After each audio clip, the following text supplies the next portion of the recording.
Hello, everybody. Name's Josh. Just started this channel a couple months ago when I actually got a first NFA item, and while I was waiting on it for about that 9 month period, uh, was on here trying to find videos, reviews about it, and most of the time, all you can really find is people shooting using the suppressor. There's not really a whole lot of reviews, so I wanted to put something on here now that I'm about 2,500 rounds into it, and just kind of give a little bit of tidbit of knowledge for anybody who's thinking about getting a suppressor. Um, in my recommendation on this, for what it's worth. I mean, I'm no specialist on anything, but this is the Rugged Obsidian 9. And the thing I really like about this is it's modular. You know, I can make it shorter if I want to run it on a 22, if I want to put it on my bolt gun, or if I want to put it on my little Ruger Mark 2245 Light. I can make it the shorter configuration, and if I'm running subsonic 22 ammo, man, it's still quieter than a pellet gun. Obviously, on the 9mm, if you're running full, it's pretty quiet. Sounds like somebody kicking a can. Maybe a little louder than that, but not by much. If you run it short, you're going to be a little loud. You might want to wear some hearing protection. I've tried multiple different rounds, 9mm, 165 grain down to 124. Out of the pistol caliber carbine, I would say the 165, 158 grain is your best bet. It is the action of the gun is the loudest part of anything in the full configuration. As far as short goes, obviously it's going to be a little bit louder than that. The tone out of this thing is just fantastic, regardless of what you're shooting. I've had it on a Glock, Beretta, uh, MP5 clone, few different 22 hosts. I'm trying to think. I think that's all I've had it on so far. Uh, Actually, the first time I took this thing out, another great thing about Rugged is I had it on that 2245 Light, and me being new to suppressors, I guess I messed something up. I don't know. But that guy happened right there. And that's an end cap strike. So you can see where it just took a big chunk out of the bottom of that. There's the good one there. And that's the one they sent me as a replacement. No questions asked. All I had to do was get on there and send them an email and say, hey, man, had an issue. Not really sure what happened, if it was me or if maybe the bullet didn't stabilize. I don't know. Um, Basically, all they wanted to know was what was the host, what was it on, what kind of ammo was I shooting through it. And I think at the time it was like Browning ammo, and I had it on that little Ruger pistol. But within a week, I had the new end cap in the mail. No charge. Basically, all they said was if it happens again, you'll have to send it in to us so we can take a look at it. I guess to make sure it's perfectly straight like it's supposed to be. Make sure there's no manufacturer issues. But they were great, man. I highly recommend them. They got back to me within an hour of me sending them an email, and I think it was on a Saturday or it might have been a Friday afternoon. Um, but very quick, very good, reliable company. And the material that they use in this, the baffles, obviously, is a stainless steel that you can run in your ultrasonic cleaner to clean it out. And I just did my first good cleaning on it after I just hit about 2,500 rounds or so. And I had looked up a review a while back, a few different kind of reviews on what people with a lot more experience than me would recommend to put on it as far as like a lube goes for the pistol booster. And I came across this stuff in a guy's video, and apparently he has got a ton of NFA items. So, I kind of wanted to listen to his opinion and see what he had to say about it. And this stuff, if you actually pop the baffles apart, if you have a serviceable where you can do it at home, take it apart and pop your baffles apart and clean them, instead of having a sealed unit where it's welded together, you know, you can take it apart, rub some of this on each one of the baffles, just a thin layer. It doesn't have to be a whole lot. And then use it for the lube on the spring on your booster.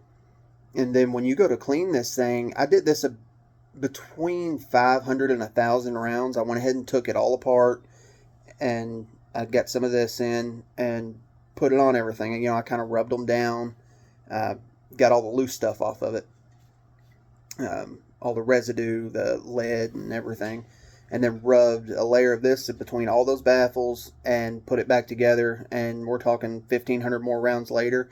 Took it apart. I put it in the ultrasonic cleaner, took it back out of there, and everything just kind of wiped off. It was so easy to clean with this stuff. You know, a lot of people say use that white lithium grease. I've heard some people say like KY jelly and things like that. I don't know about that, but I did use the white lithium grease. It burns off quick.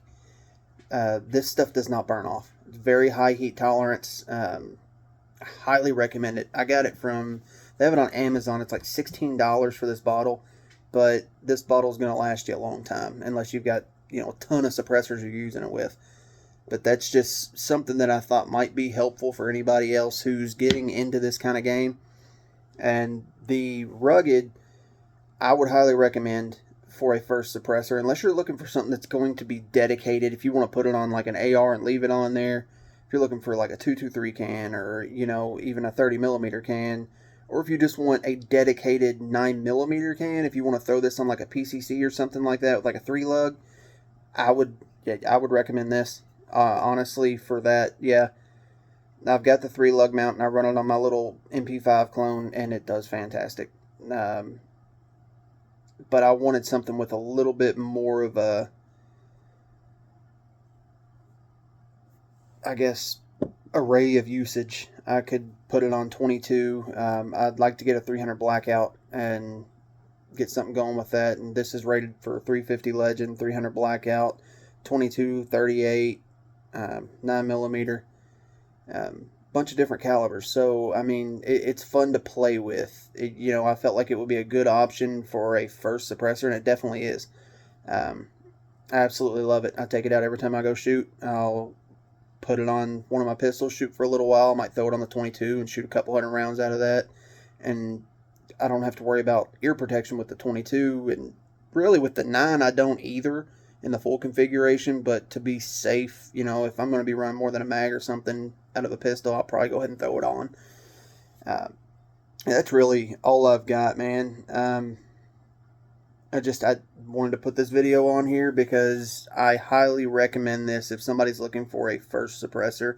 I'm getting ready to start getting into the game and get, you know, my dedicated suppressors for my ARs and stuff, but to get your feet wet, I would absolutely recommend this thing 100%. If anybody's got any questions, you can throw, you know, whatever you want down there in the comments, and I can answer it the best I can. Like I said, I'm no expert on anything when it comes to this, but from the experience I've had with this, it's been phenomenal. Great product and an absolutely fantastic company. And then this stuff, man, has just made it a dream to take care of as far as maintenance goes. Yeah, so that's really all I got for you.